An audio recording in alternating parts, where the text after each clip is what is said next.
All right, so before we get started, what I'd like to do is just ask if those present can give voice by chatting into the chat box to make sure that you can hear me. So if you could put in there's a little place where you can connect with me and ask questions by filling out the chat box. If you could do that, that would be really, really good, because then I could, over here, know if you are receiving me cleanly and clearly. That would be wonderful. So I'll wait for that to be displayed.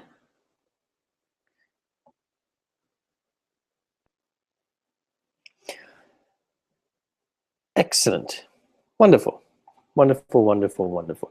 So getting some confirmations that I am being heard and seen clearly, which is fantastic. So thank you for joining me. I know it's a bit of a strange time to be connecting. Saturday night, you've probably got lots of other interesting things to be doing. But the reason why this is happening now is because I'm in the middle of a 3.5-day retreat. It's one of my favorite things to do, actually, is to sit in circle with about 35 other people and create temples of incredible, rich, diverse human experience together. It's very difficult to describe, but I'm in a very enriched space. I've literally just come out of one of the most incredible days you could ever imagine. It almost feels like an entire day.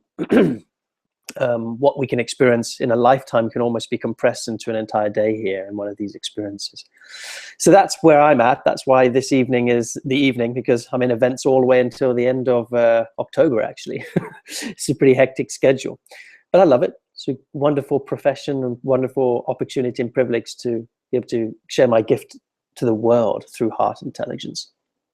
The reason I want to share with you today and to connect with you and to give voice to something that's moving is I wanted to let you in on a bigger vision of heart intelligence. And it's poignant that I start by sharing with you a little bit about me being at a retreat, because for many years I had the dream and purpose of becoming a retreat facilitator. In fact, I'm living that today. I was just sharing with my partner a few days ago, and I remember the moment when I connected to that longing to facilitate events. And I was at an experience called the ISA experience, the Institute for Self-Actualization. And I was there amongst 200 other people, just bright-eyed, bushy-tailed, excited to be on the personal development journey. I was only about 19 years old. And I saw this charismatic guy who was standing up on stage, and I knew that I wanted to be that, and I could feel the inner strength and confidence to say, yes, I can do that too. I want to make an impact on others. And the next day in the shower, I instantly had this download, like whack, right in the back of my head, like, you're going to be a facilitator. And, okay, so 16 years later, here I am living that dream, quite literally, having groups of 300 plus people, doing regular, deep, deep, deep retreats where I'm living a life where I get to take people on a journey which for most people is unheard of, unfelt of, and in many ways a miracle. And it is a miracle. It's not like I'm the miracle, it's the space that is created, and what occurs in there is an absolute miracle.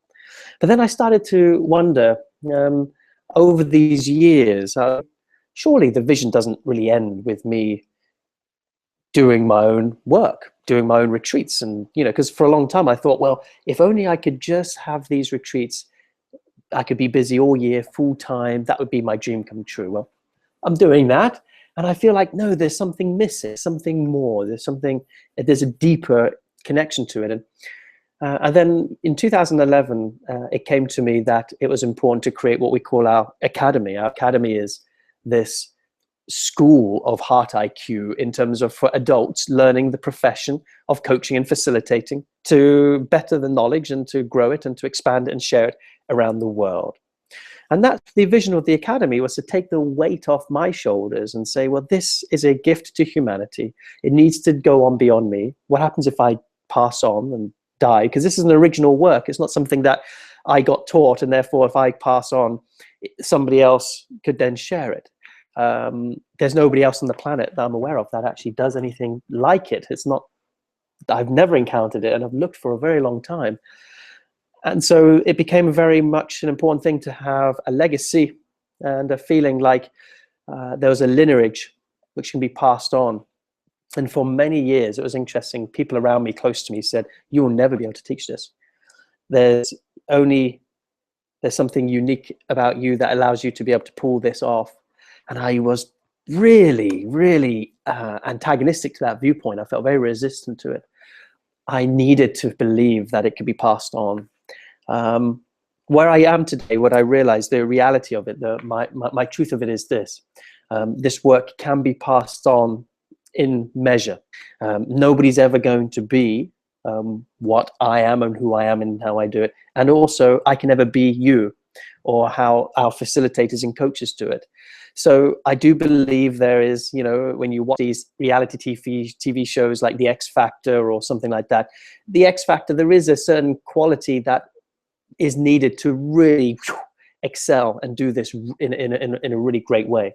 And not everybody has that, but everyone has the capacity to take it in a way that they really, really feel is true to them.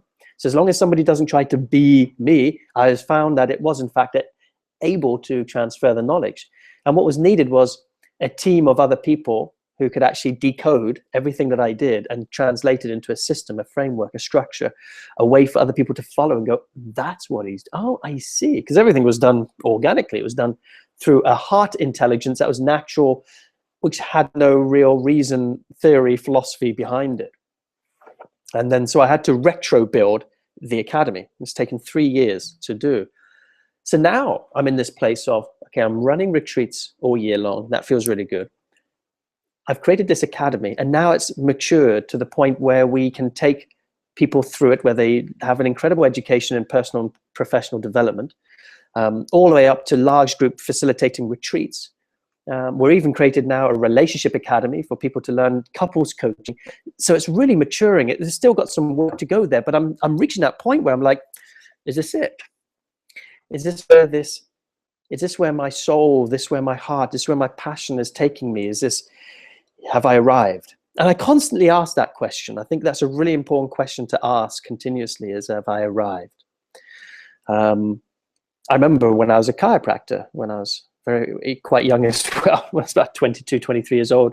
Actually, I think I was 21 when I graduated as a chiropractor. I was really one of the youngest graduating chiropractors in the UK to ever have graduated, because I started school when I was 17. That's really rare to actually enter chiropractic school. In the US, for example, you at least have to have a 3-year degree, a bachelor's, before you can even enter the school. So for people to start chiropractic college at the age of 17 is unheard of. So I graduated 5 years later. So it must have been like when I was 22. And I soon found passion there, but like what I'm sharing, I met up against an emptiness, and it wasn't an emptiness that was never quenched, or a thirst that was unquenchable, or a hunger that could never be satiated. I genuinely felt there was a step-by-step following the breadcrumbs kind of experience in my life. And I'm sure you've experienced this too in your life, that you have to take action to know what the next action is. And we often wait for full clarity of the entire line of where our life is going before we really get to appreciate the bigger picture. So although this big picture I'm going to share with you today has roots and seeds way back, because I had an intuition that it was going there one day, there is in fact only recently a real surge of passion and claiming of this next piece, because it's taken these previous pieces to get to where I am today. And I kind of want to start by letting you all know that I think that's the creative process for many of us when we're living our purpose, is that it doesn't arrive in one go. Sometimes we have to go down a road and we learn a skill, and we go down another road and we don't get the next skill until we've learned the previous skill, and it builds in layers. But the reality is that we have to ask ourselves, are we still willing to get out of bed and do that step? Are we willing to commit fully to mastery in the direction that we have assigned for ourselves?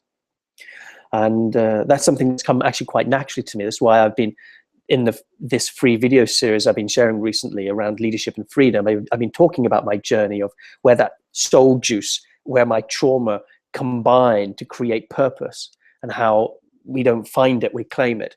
It's a wonderful free resource if you've not yet seen it. It's fantastic. And it's a really, really important quality and part of life. It's not people often consider, purpose and claiming and drive and action and inspiration to be very much a masculine thing. I don't think that's true. I think it's a masculine and feminine quality combined. I think there are masculine and feminine ways to express and live out our purpose, but I don't buy into, all men are purpose driven and all women are relationship driven, as some books and some types of philosophy would define it as. I think it's far more entwined in that.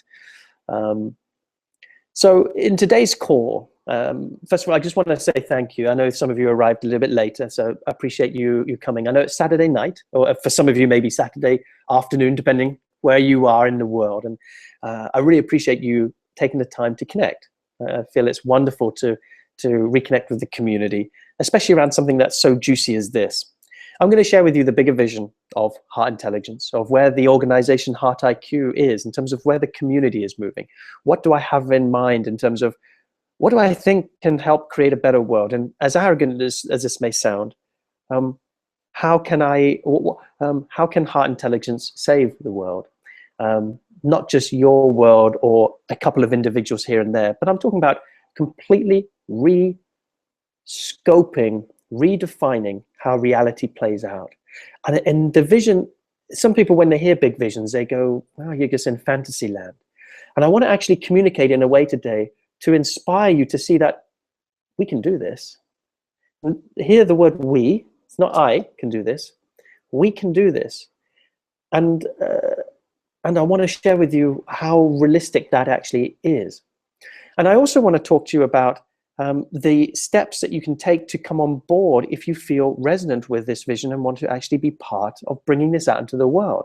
You may know that we're running a leadership mastery launch right now. Once a year or once every 14, 15 months, we open our academy school for people who want to learn how to better coach themselves or coach groups to do this work as a career or as a personal insight into mastering heart intelligence. So that's going on right now. So I'll share a little bit about that. And also, this is an opportunity if you've been following the launch and perhaps you have some questions. Perhaps you have some things that you want to ask about it. I'm all ears, so to speak, even though you can't talk to me directly. There's a chat box here and I'll be going through some questions. So if you have a question, please just type it in the chat box. I might not get it because all I see is a list of comments. So I will, at that time, go through and I'll do my best to decipher them and decode them. If you don't get your question answered, perhaps you may want to slip it in again because I always see what's right there.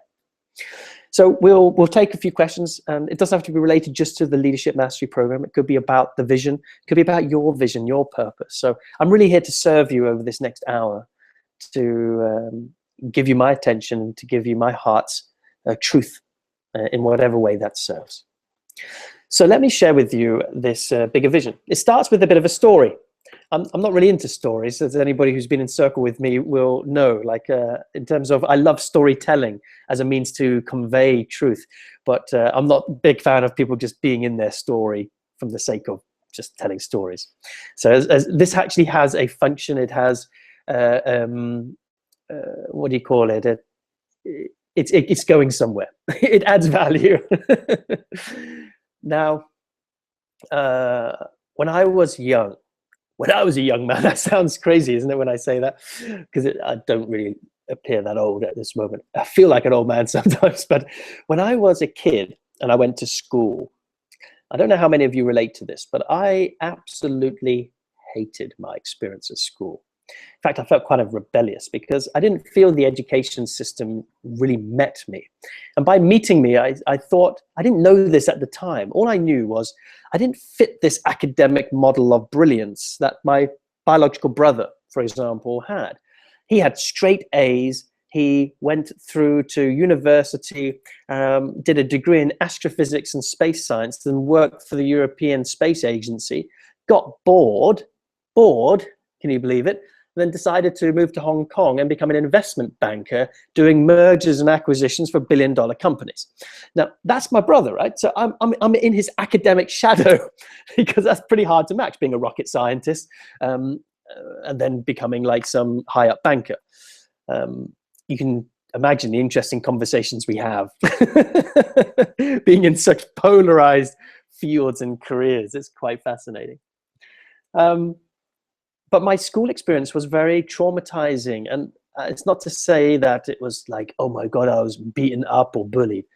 I was talking about the way that I felt put in a box around my education. It felt like education was this thing that you had to do. And when I sat in these classrooms, teacher in the front of the room, I was learning through textbooks. I had to learn facts, memorize stuff, use my short-term memory to regurgitate facts. And if I was good at my memory and I was good at playing the game, I was able to get by. But I wasn't, it felt like my mind was being fed and I was being taught how to be a brain, but I felt it was a pretty disembodied experience. I wasn't acknowledged for my creative gifts. In fact, I came into school with creativity and then it got squashed. So I wasn't actually, I came out of it just with my mind intact. They'd squashed my creativity, and education is supposed to bring out the best of us. And although I had learned I had some left brain tactical strategic information, my right brain had squeezed down, my body had just, so I was a head up, left brain kind of autonomous robot. So it was joyless, and it felt very, what's the feeling that is connected to it? I felt often dread going to school. I just felt this loneliness, this feeling of, is this what life really is? Is this preparing me for adult? Is this what it means to be an adult? Like it almost took all the fun, all the joy, all the play, all the stuff that I now do in circle, because heart intelligence actually reversed all the bad conditioning that school and what school represented. It freed me, because school, in fact, gave me something, but it also took away. And heart intelligence has been the way back, and not just for me, every single person who spends time in many of my circles find out that it unlocks and frees them and reverts them back to a prior state before they got conditioned.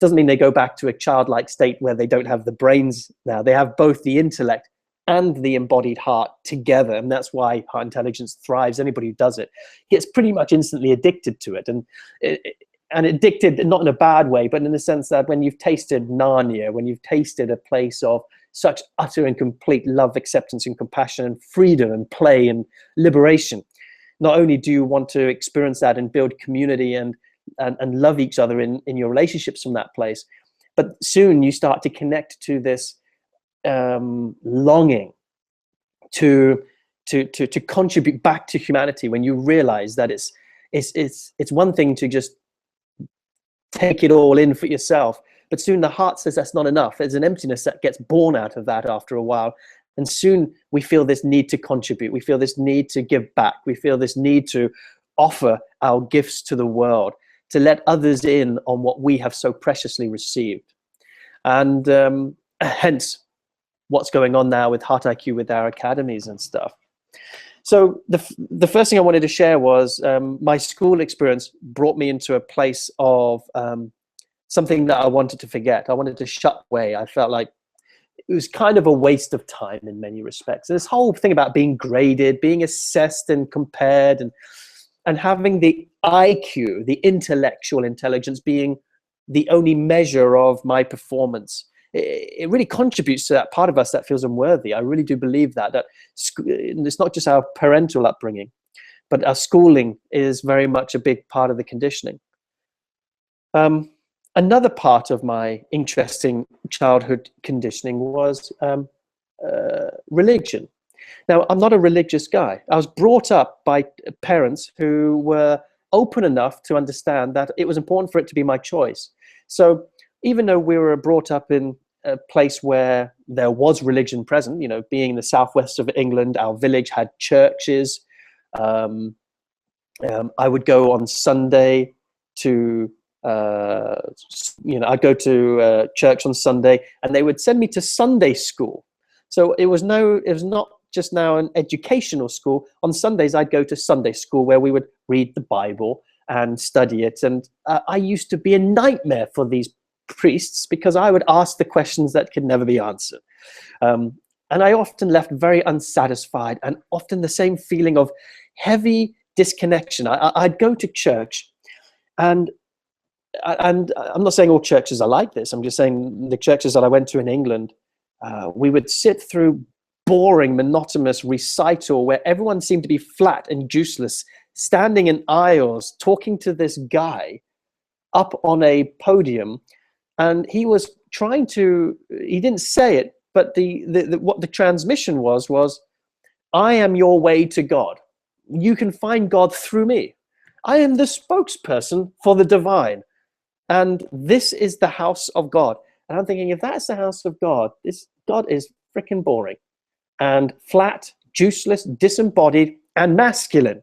Where's the divine feminine temple here? Where is the essence of people coming together and feeling one another? Where is the rejoicing, the celebration, the healing? Where is the feeling felt? Where is the connection to our deepest roots of our tribal ancestral legacy and our conscious vertical connection to our divine? It simply wasn't present. And these two experiences of emptiness at school and emptiness in spirituality created a hunger for the creative soul that I am. And I know I'm not alone. I know that there are those of you who are watching this right now who fit in the same bracket. Now, I don't think you'd be watching this webinar if that was not true. My brother, for example, he would never watch this webinar because he doesn't feel this emptiness. And he doesn't feel this emptiness is because he was fed by the very frequency of the academia that matches his soul and his part that is in fact true for him. But I'm talking about on the fringes of society, there are those of us who aren't meant for the types of schools and the types of churches and religions and dogmas and conditioning. We have come at this time to change the paradigm and to make some shift in the way that it is, not to make what is wrong, because that's not the way to go about it, but there is a new way. There's a new way. The children of today and the adults of today, many of us are awakening to the fact that education was a training ground for an industrialized nation, which means factories needed loyal, disciplined, conditioned workers that didn't think too much. So they would respond to a bell. The bell would go off. Okay, time to work. Bell would end. Time to go home. It was like an exaggerated Pavlov dog type of scenario. Schools were created to create conditioned individuals for industrialization. That's the opposite. That's a suppression of creativity. So those were two very strong experiences of boring, flat, disconnected religion, and also the stuff that I was learned in church and the way that it was communicated just wasn't in a way that was landing. So when I say I'm not religious, anybody who knows me will know that I'm deeply spiritual and vertically and connected. My work I would call divine embodiment. But it's not spiritual, it's not religious in the sense that it's connected to a tradition of belief like Christianity, Judaism, Hindu, Buddhism. It's honoring the natural integration of the fact that nature is divine, it's spirit, source through our own inner connection and the collective source of all of us being connected. There's a divine essence in all of us and in the world and in the universe, but I don't call it a certain thing that is dogmatized in the religious belief, which is why we've had people enter the work from all religions and they love it. They love it. And that's what's so powerful is that, we've had rabbis come into our work and they bring it back to Israel. It's like, can you imagine how that feels to have people come in through that religious type of perspective and learn how to be in circle and take in heart diligence, and they bring it back to that ancient, rich culture. I mean, it's like, it's very, very cool. Now, of course, I've described two sources of conditioning, schooling and religion, that were very, very clearly not opening my heart. Another powerful source, of course, is our community at large. Now, I came from a community that was really, really quite inspiring. Outside of religion and school, I was brought up in a village. Now, I love villages because towns and cities can often feel quite lonely, even though you've got a higher compression and concentration of population. But I was fortunate enough to grow up with a village where the village itself went on holiday every year to France, the neighboring country. And it was a big event. Every year, the village would have an organization, like an administrative organization, which would organize a yearly vacation with another village in France. And that village would then come back and visit us. So we would do an exchange every single year. It's called a twinning. Quite a few, I think, countries in Europe actually do this. But our village took it very seriously. And it was one of these exciting things where our entire village would go on vacation. We'd literally hire several big, massive double-decker buses, and the whole village would leave. Isn't that weird? For Americans, for example, when they hear this, they can't even, it doesn't compute that, because community is something that's really lost in America. It's so big, and everything is grid layout, flat, designed for cars. There isn't that intimacy there. In Europe, it's still intact a little bit. You know, you have a village will have a church, around that houses, and the school is usually attached to the church, and the community is all connected through church, school, and community. You know, like a community center. That's still how it's run. So even though I would say the intrinsic institutions have really conditioned the joy out of it, the structure is actually in place for something quite awesome and amazing to occur. So it's not the physical structures that are bad. It's literally the way they're being used is disconnected and unevolved, in my opinion. So I was shown a possibility in community very, very early on. Like, wow, isn't it cool that our families could all meet up and go on vacation, and it wouldn't just be for once a year.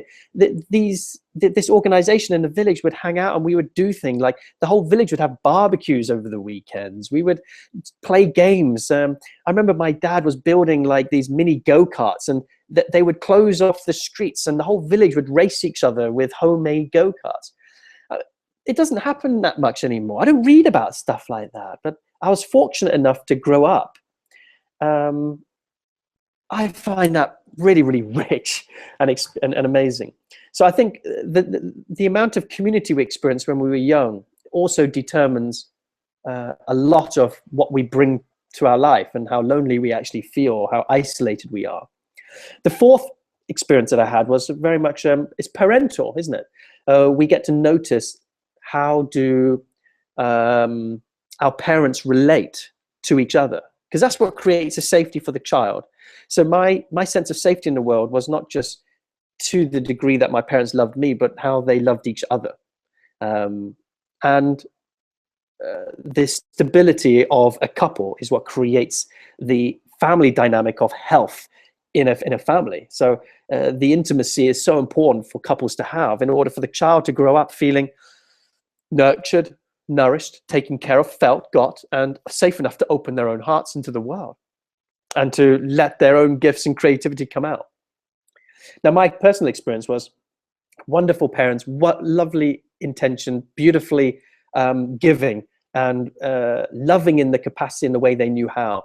And when I say know how, it's because I didn't feel them be able to drop to my emotional depth. They weren't able to feel me. I was quite an emotionally defined young kid, temper tantrums, and I used to relate to the world emotionally, not through my head, but more from my heart. That was kind of foreign for them. So they didn't know how to deal with it. I mean, if they knew better, I'm sure they would have done it differently.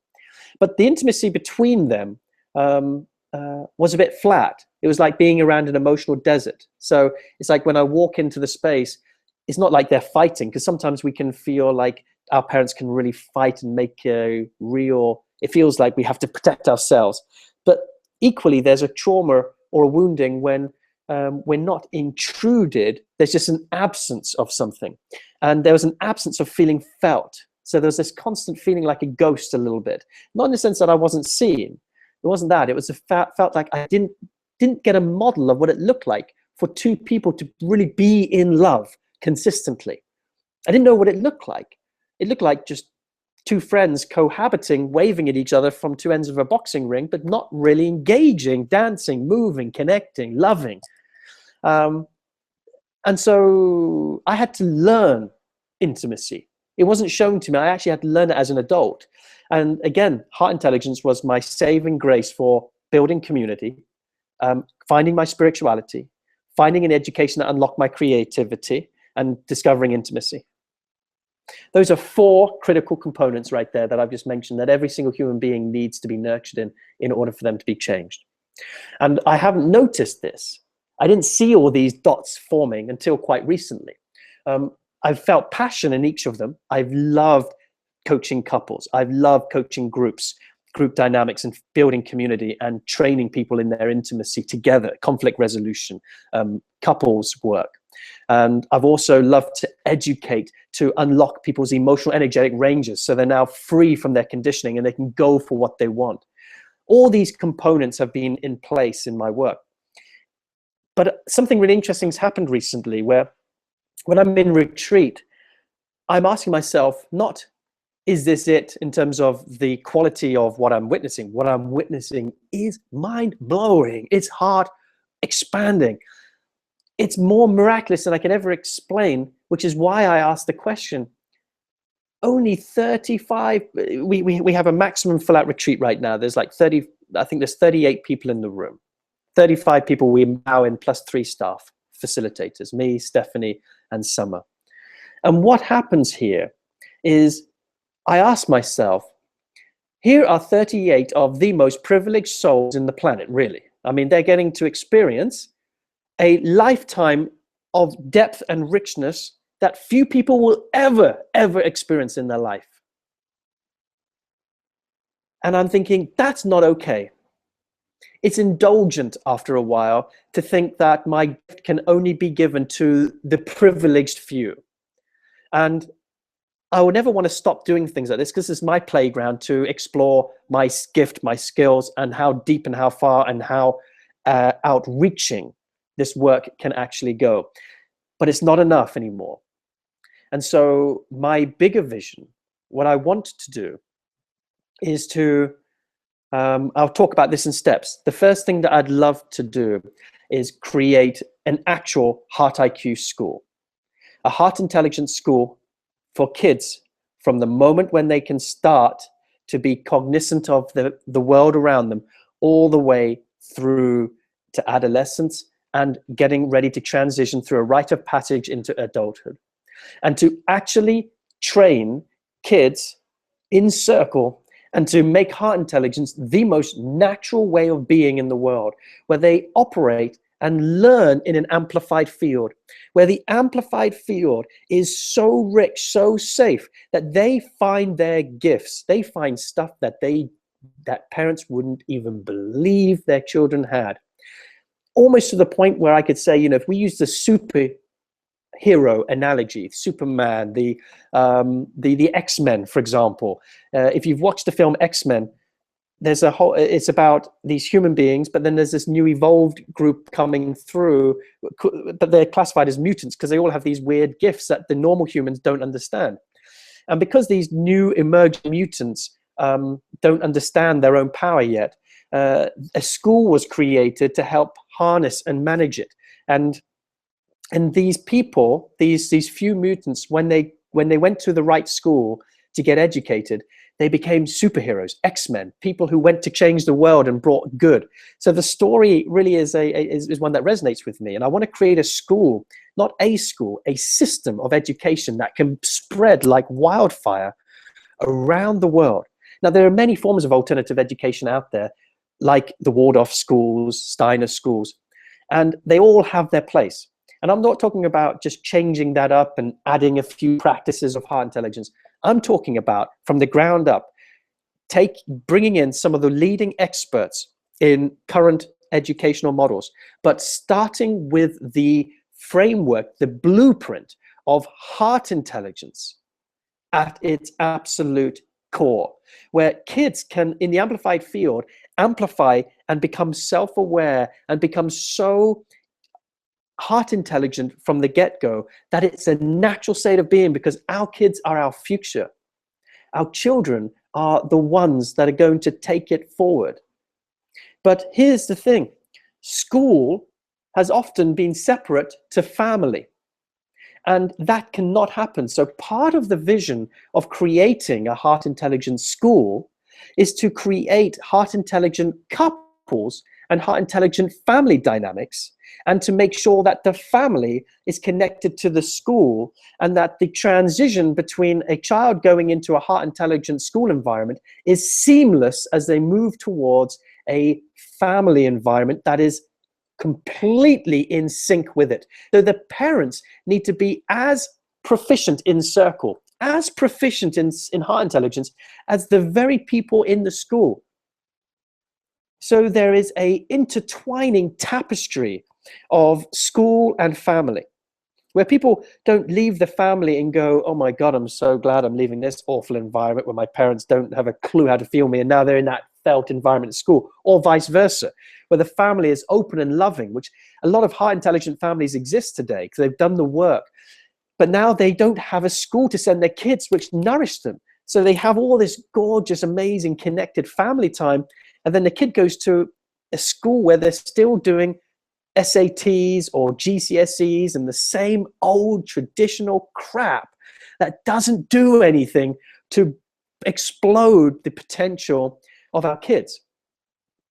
And this is what my leadership, that's why I shared to, that's why I'm so passionate about this leadership mastery course, because it's what everybody who has the whoever has the knowing that this is important has a responsibility to take action and do something about it in their own way.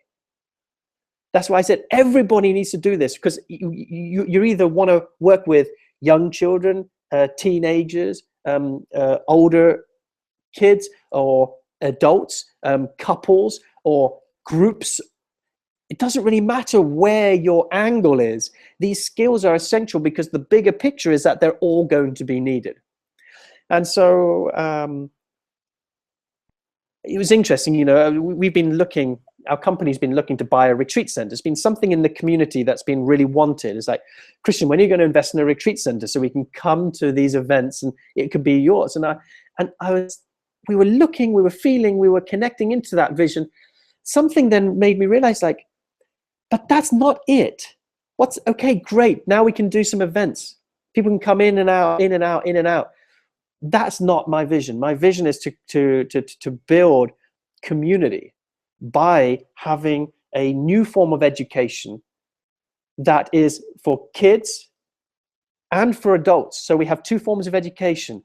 Heart intelligence that opens the hearts and unlocks and deconditions the creative, inspirational spirit of human beings. But we also have a school where our children can go through that and not have to learn the hard way. That we have a place for our couples to come to reignite their intimacy, which is what our Love, Relationships and You brand is. So we've created the adult school, which is the academy. We've created our Love, Relationships and You, which is our couples stuff. But where it's going is to create and to translate those models and frameworks into a system which kids can now go through that, but to actually create a physical place where we can actually not just run our events, but it can actually be a place where families can move to and actually let their children come through that. And we can actually live in that field. We can live in that community. And then that becomes an opportunity to build a community that can bring together a new source of spirituality, which isn't built on an external religion or an organized religion. It's built on the coming together of authentic hearts, where we still come to meet centrally. It could even be a place of, dare I say it, worship, but not worship of an external God outside of ourselves, but a place where we do come together. So what if, when I talk about a center or a community center, or it's actually more like a temple. It's a place where it's sacred ground, but it's a place that we come together. So we're talking about that combined with school, combined with community, combined with family, combined with couples and intimacy. You can't have success with one of these pillars being removed. We need healthy couples. We need individuals to learn how to come into their creative, deconditioned spirit. We need individuals to go into and reconnect to their divine and their bodies, divine embodiment. We need to have community, which isn't fragmented. We need to have an education which brings our children into the world with that as a natural skill. To just have a school and not have the community, not have the family or have the couples really knowing how that operates within their own life, waste of time. Waste of time. So as I've seen in my life, I've seen that the only way, the reason why things work so powerfully in my work is because of its integrative nature. It's the fact that it's so deeply embodied. It's so rich in its divinity. It's so rich in its connection with others, but it's all of it. It doesn't just take one little piece of the spiritual puzzle or the personal development world. It takes all of it and it embraces it all and accepts all of it as important. And I think this is another now layer or level of this work coming out into the world, is to actually now inspire. What does it look like to create this out in physical form, to physicalize the creation of a school, community, heart IQ, relational village. And to realize we don't need to build a village from the ground up, that the templates are all there ready to be filled with this heart intelligence. But this requires leadership, which is, as I said, going back, this is why I've created the Leadership Mastery Program. Or I didn't know this was where it was landing 3 years ago when I created it. But this is an opportunity for you to understand the bigger picture of where I'm going, because perhaps you've seen some of the invitations coming your way around this program, and you may be like, oh, I'm not sure, I'm not quite sure. But I wanted you to feel where my heart is and where we're going, because I want you to understand that in case your heart needs to know what you're a part of, what this education has the capacity to do, not just for you, but for all those whose lives you touch, because you now want to make a contribution and a difference that is beyond just the indulgent self-interest. Of course, all self-interest is community interest and vice versa. In other words, all true benefits are mutual. And I'm not saying that when you take care of yourself, it's always indulgent. I'm saying we can get into a mentality where we can disconnect from the world around us and focus just on ourselves. And I think this is more, it's not just a gift for you, it's a gift for the world because of how they're going to be touched through you participating in this. And that's why I'm strong in my invitation to say, if you have not yet registered for this course, do it. This is important. And I get it. There's time issues for some people and money issues and stuff that, but those are just stuff that can be worked around with creativity and drive and perseverance and a longing. None of that gets in the way, to be honest. If your mind causes it to be a block that says, no, I can't, then that's really something to look at, because it means that your creativity isn't yet working through the kinks, because of course life's going to offer resistance. Nothing lands on our plate with ease, and we can always wait for the right and perfect time and when all the resources are in place and the ducks are in a row. But sometimes we have to just go out and say, I'm going to make this happen. It's not, can I afford it? How can I afford it? So this is an important process. This is an important invitation. And I'm not expecting all of you to buy into my bigger vision. I hope it excites you as it excites me. But more than that, I hope that it's not just an excitement that just goes off into a place of, well, that was nice. That was really nice. It was a fuzzy, warm jacuzzi experience with Christian on Saturday evening. I felt nice, inspired, and then we just go back to our lives. I want you to take action. I want you to join me on this. I want our kids need it. Couples out there thrive on it. If those of you if any of you could see what I saw at our 2 weeks ago at our Love Relationships and You event in Holland, like 60 people, like there was like 25 couples and a few other singles. It was life transforming. Not only were these couples weren't just coming together more intimately, their families were healing, even though their families weren't even present. If you saw what was going on in these weekends right now, you could see what we experienced today was not just individuals coming into greater expansive connection to their joy. They were healing lineage, their masculine and feminine lines back in history and future as well. I mean, it's phenomenal what's going on. It's absolutely amazing. Amazing. We need to bring about the sacredness, the tribe, the divine feminine, the divine masculine. It needs to come in together, not separate, together. So I'm going to take a few questions. I'm just going to display the link here for the, what do you call it? The Leadership Mastery Program. If you've not yet seen this invitation, or you've looked at it but you thought, nah, go back there again, take a look at this and register. Registration and enrollment closes on Tuesday night, so there's a couple of days, but don't worry about thinking about it too long. You have a full 7-day cooling off period after you've registered. So but do it. We've made it as price affordable as we can, given the amount of cost we have to give you the intimacy experience. This isn't some large group thing where you're online distance learning.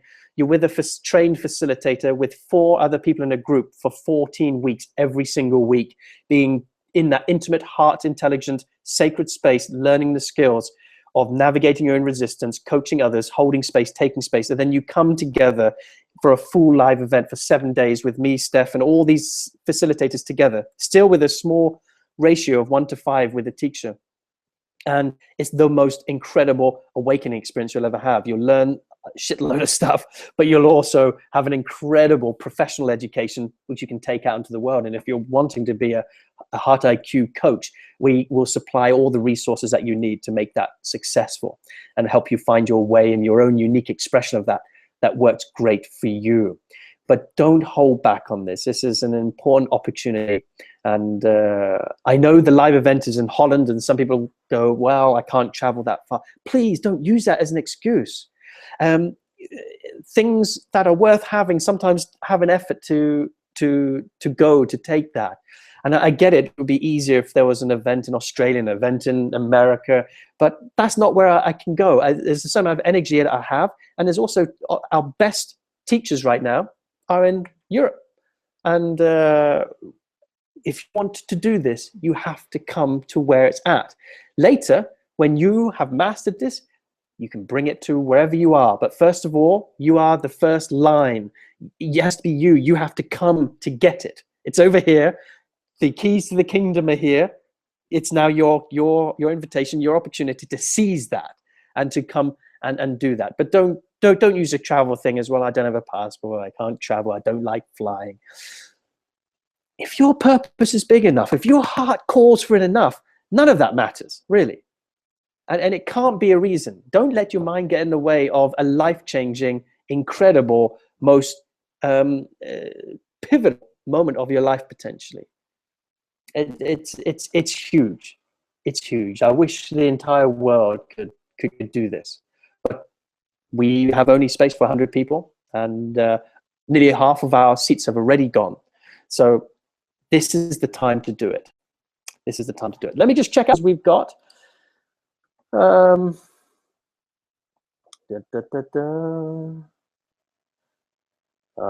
dokie. Forgive me if I'm pausing because I need to read and scan through because there's a lot of different comments that I'm just seeing here. So let me just. Great, everyone can hear me. That's good. I'm going back through the business.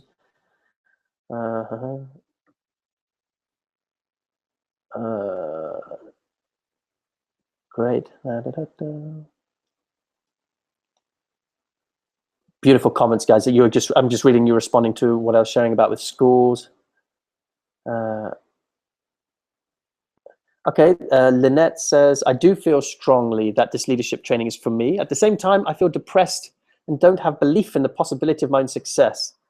I want to snap out of this and create the money and energy to do this program and probably other things too. There must be something I'm not seeing in this moment, some way I'm holding onto fear and being blocked. You know, it's interesting because without seeing you, speaking to you, and being in that coaching environment one-to-one, I can only speak to it from a conceptual place, but I'll try and articulate this the best I can. Because Lynette, I know you're not just speaking for yourself here. I know many people are in a state of something similar, potentially. It may not be the exact same thing, but for whatever reason, they feel blocked and out of possibility. Or I think the big thing that I heard you say was feeling like you can't believe in your own success.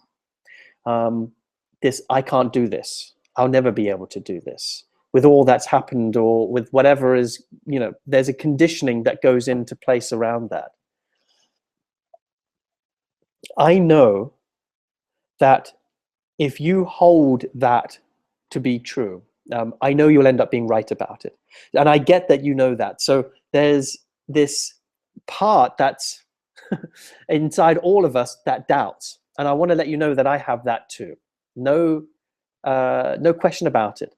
There's a consistent voice in me that often challenges whether I'm going to be successful. I have the part that will get depressed too. There's a part that will have fear around money. None of those things have gone, by the way. They still come up. Talk to the people closest to me and they'll confirm this reality to be true. Yet what is still distinctly there is that I'm able to drop and land on a solid ground within myself and others in my community, where I can feel the weight of my self-confidence, and the weight of my self-confidence is heavier than the weight of my doubt. It didn't always used to be that way, but here's the interesting thing. I needed to take the step before I actually got the confidence. In other words, if I had waited for things to feel better or get better, I would not have taken the step. Now, I'm not talking about taking risks with money that hurt you or hurt your family members. So if you're in a absolutely diabolical situation and you feel that you taking this action would compromise your family or yourself, where you couldn't put food on the table or do something like that for your own survival, please don't do that. I'm not talking about it that way. Most people are not in that situation. They're in a situation where they just don't know how to afford it or come into the creative spark to know how to manifest that. So they could make it work. They're just not sure if they're willing to, because there are certain things that are important, but they've classified other things as more important than this. What I'm trying to convey is that I don't know if there's anything more important than this other than food on the table and just making sure your survival needs are met. That's how passionate I feel. And I don't speak from a place of, well, it's all right for you, Christian. You're here, or this, or that, and that. I'm telling you, when I was 22, 23 years old and I came out of chiropractic college and I was broke and I realized I didn't want to do chiropractic, and there was a £50,000 or $75,000 kind of expense that was laid out for my education. And now I had no money, and now I was going to quit because I knew it wasn't my soul and heart's calling. That's a pretty risky thing to do. And then Neil Donald Walsh, the author of Conversations with God, brilliant book, loved that book. Back in 2003, he was doing a leadership training himself. It cost $12,000, yeah? Twice as much as what it costs to do the Leadership Mastery course, and was, a third of the size and in terms of everything, in terms of resource that it was providing. But at that time, it was something that I wanted to do, and I was clear that I wanted it. How on earth was I going to find $12,000 at the age of 22, 23, at a time where I had nothing? My idea at that time was to reach out to people from an organization called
Right.